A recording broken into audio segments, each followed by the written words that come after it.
Hey guys, मैं हूँ शीरीन और स्वागत है आपका मेरे यूट्यूब चैनल बी एक्सप्लेनेशन पर। आज हम एक्सप्लेन करने वाले हैं कोरियन ड्रामा हार्टबीट के एपिसोड नंबर 12 को। तो लास्ट एपिसोड में हमने देखा था इन्हें दीदी ने वैम्पायर भैया से कह दिया था कि वो उनसे कितना प्यार करने लगी है। अब हम इन्हें दीदी और वैम्पायर भैया को देखते हैं जो बहुत ज्यादा खुश थे और हंसे जा रहे थे। वो एक दूसरे के बारे में सोच रहे थे और ब्लश कर रहे थे और उनकी स्माइल तो रुकने का नाम ही नहीं ले रही थी। अब हम दोषी को देखते हैं जो ली मिन हुई की कही हुई बातों को याद कर रहा था। उसने ली मिन हुई से कहा था तुम खुद एक वैम्पायर हो पर फिर भी इंसान की मदद क्यों करना चाहते हो। तो ली मिन हुई ने कहा था चाहे इंसान हो या वैम्पायर मुझे बस पैसों से मतलब है। इसके बाद हम इन्हें दीदी को देखते हैं जो मेकअप वगैरह करके नीचे आती है। वो काफी ज्यादा प्रिटी लग रही थी और यहाँ नई गेस्ट उसे कहती है तुमने मेकअप लगाया है क्या, काफी अच्छी लग रही हो। तो इन्हें दीदी बोलती है नहीं नहीं मैंने तो कोई मेकअप नहीं लगाया। अब यहाँ वैम्पायर भैया आ जाते हैं और इन्हें दीदी और वैम्पायर भैया एक दूसरे को देख के शर्माने लगते हैं।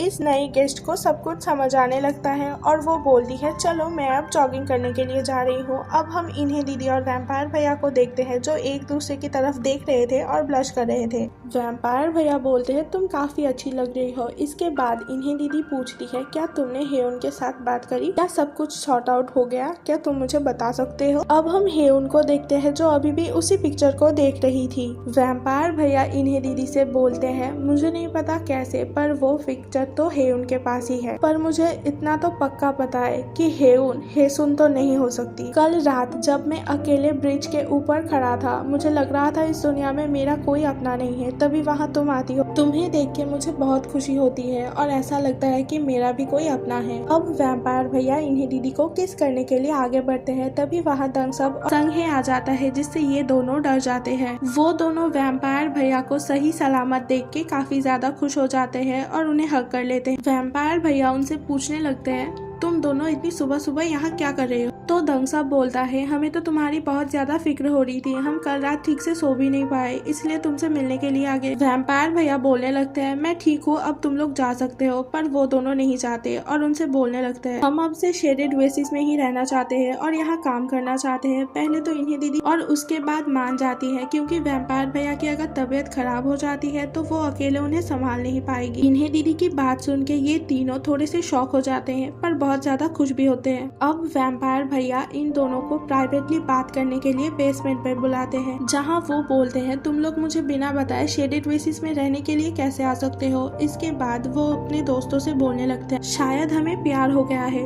तो इनके दोस्त बहुत ज्यादा शॉक हो जाते हैं और खुश भी। वो बोलने लगते हैं इसका मतलब अब तो तुम इंसान बनने वाले हो ना। इस बात को सुनने के बाद दंगसब और संघे की खुशी का तो ठिकाना ही नहीं होता। वो तो इतने खुश होते हैं कि वैम्पायर भैया को हक कर लेते हैं और पार्टी करना चाहते थे, पर वैम्पायर भैया उन्हें क्लियर करते हैं कि इन्हें दीदी को वैम्पायर भैया से प्यार हुआ है। इस बात को सुन के बेचारे अपसेट हो जाते हैं, उनकी खुशी में तो पानी ही फिर गया था। दंगसब गलती से संघे के ऊपर बैठ जाता है। ये सीन काफी फनी होता है। इसके बाद हम उस नई गेस्ट को देखते हैं जो जॉगिंग करने के लिए आई थी और कोई इसका पीछा कर रहा था। अब हम दोशिक और उसके असिस्टेंट को देखते हैं जो दोशिक से बोलता है वैम्पायर भैया के दोस्त भी अब शेडेड वेसिस में रहने लगे हैं। इस बात को सुन के दोशिक काफी ज्यादा परेशान हो जाता है। उसे इन्हें दीदी की टेंशन हो रही थी क्योंकि इन्हें दीदी अब एक नहीं 3 वैम्पायर के साथ रहने वाली थी। अब यहाँ हेउन आ जाती है। वो दोशिक से बोलने लगती है क्या तुम्हें सेओचुल कुछ अजीब नहीं लगता, वो कोई नॉर्मल इंसान तो नहीं है, अगर तुम्हें उसके बारे में कुछ पता है तो मुझे बता दो। इस बात को सुन के दोशिक बिल्कुल ही शॉक हो जाता है। हेउन बोलती है हम दोनों को एक दूसरे की मदद करनी होगी, प्लीज मुझे बताओ। तो दोशिक बोलता है वो एक वैम्पायर है। अब हम हेउन को देखते हैं जिसे वैम्पायर भैया की सारी बातें याद आ रही थी और उसके दिमाग में सब कुछ क्लियर हो रहा था। अब हमें शेडेड वेसिस का सीन दिखाया जाता है जहां वो नेबर मैन आए हुए थे अपने बेटे को लेके। इस बच्चे का नाम मिन जे होता है। वो इन्हें दीदी से बोलने लगते हैं मुझे अर्जेंटली एक फ्यूनरल पे जाना होगा, प्लीज तुम मेरे बेटे का ख्याल रख सकती हो एक दिन के लिए। इन्हें दीदी उन्हें मना करना चाहती थी पर वो जल्दबाजी में इन्हें इन्हें दीदी को कुछ पैसे देते हैं और अपने बेटे को वहीं छोड़कर चले जाते हैं। अब हम रोजे को देखते हैं जो उसी घर के पास आई हुई थी जहाँ उसे खून की महक आ रही थी। यहाँ वो ली मिन हुई को देखती है। अब हम इन्हें दीदी को देखते हैं जो मिनजे से पूछ रही थी क्या तुम्हें कोई गेम खेलना है या फिर कोई वीडियो देखना है, तो वो मना कर देता है और बोलता है मुझे अम्यूजमेंट पार्क में जाना है। इन्हें दीदी अम्यूजमेंट पार्क नहीं जाना चाहती थी, इसलिए वो बोलती है हम मैंशन को खाली छोड़कर नहीं जा सकते। तभी संघे बोलने लगता है कि हम मैंशन का ध्यान रख लेंगे, तुम लोग अम्यूजमेंट पार्क चले जाओ, इस बहाने तुम्हारा और स्योचुल का फर्स्ट डेट भी हो जाएगा। ये प्लान वैम्पायर भैया को भी काफी अच्छा लगता है और जब वो इन्हें दीदी से इस बारे में बात करते हैं तो इन्हें दीदी भी मान जाती है। अब ये तीनों अम्यूजमेंट पार्क आए हुए थे। वैम्पायर भैया पहली बार अम्यूजमेंट पार्क गए हुए थे तो वो बहुत ज्यादा इम्प्रेस होते हैं। इसके बाद वो साथ में काफी ज्यादा एंजॉय करने लगते हैं और मिनजे बोलता है कि उसे एक राइड पर जाना है। वो बोलता है यहाँ काफी ज्यादा भीड़ है तो आप दोनों हाथ पकड़ लो ताकि हम खो ना जाए। अब ये तीनों राइड पर आ जाते हैं जहाँ इन्हें और मिनजे तो काफी ज्यादा एंजॉय कर रहे थे, पर वैम्पायर भैया का चेहरा तो देखने लायक था, वो काफी ज्यादा डर रहे थे।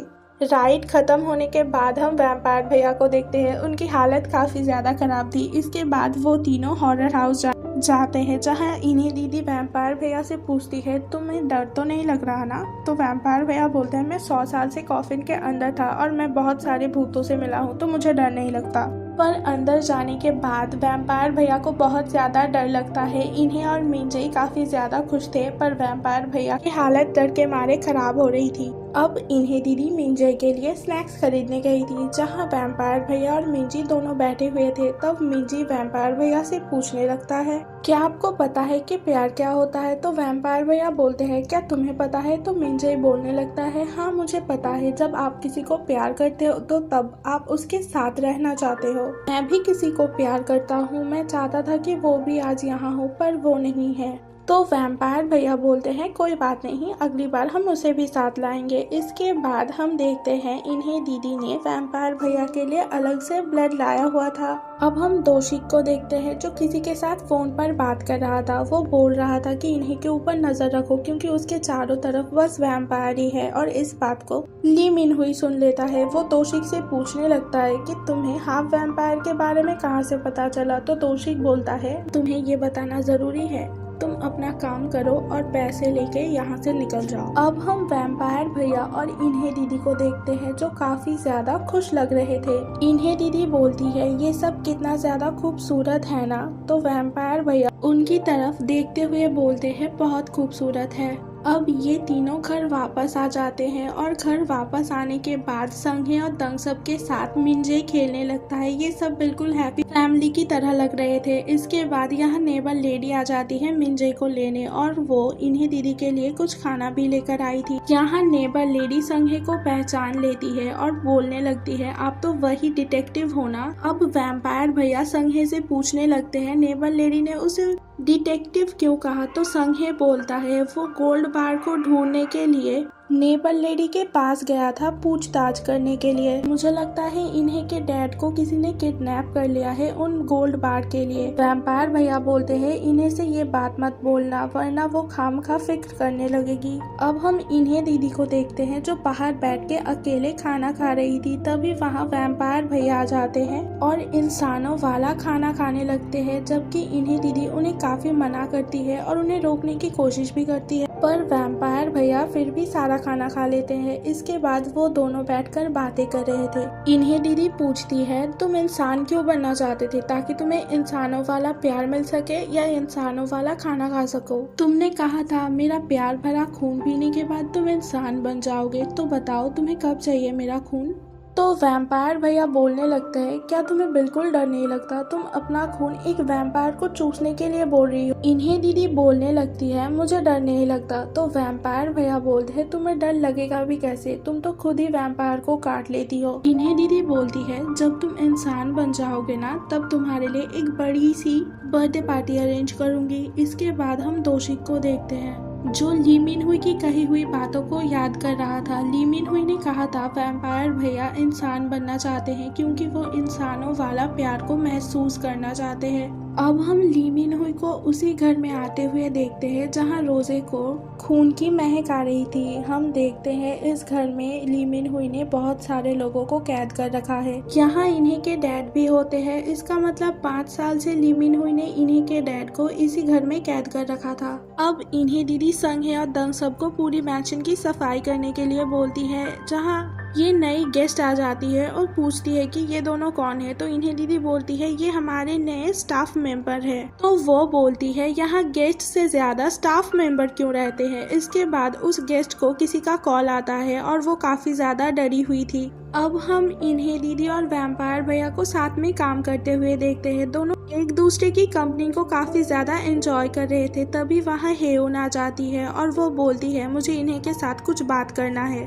यहाँ हेयोन इन्हें दीदी से बोलने लगती है, तुम्हें पता है सेओचुल एक वैम्पायर है और वो 100 साल से मेरा इंतजार कर रहा था उसके प्यार का, और तुम्हारी वजह से हम दोनों एक नहीं हो पा रहे हैं। हम दोनों के बीच मत आओ। तो इन्हें दीदी बोलती है मैं ऐसा नहीं करूँगी, मैं वही करूँगी जो मेरा दिल चाहेगा। तो हेयोन बोलने लगती है ठीक है, अब मैं भी वही करूँगी जो मेरा दिल चाहेगा। नाउ वेट एंड वॉच, खेल खेलने में मजा आएगा। अब हेयोन दोशिक के पास जाकर बड़ी गुस्से में बोलने लगती है, क्या तुम हार मान लोगे? अपने प्यार को वैम्पायर के पास रहने दोगे? क्या तुम डरते हो क्योंकि वो एक वैम्पायर है? अगर वो एक इंसान होता क्या तुम फिर भी ऐसे ही चुपचाप बैठे रहते? तुम चुपचाप बैठे रहो, पर मैं ऐसा नहीं होने दूंगी। इसके बाद हम संघे और दंग सब को देखते हैं। अब यहाँ रोजे आ जाती है और उसी फार्म हाउस के बारे में बोलती है जहाँ उसे ली मिन हुई दिखा था।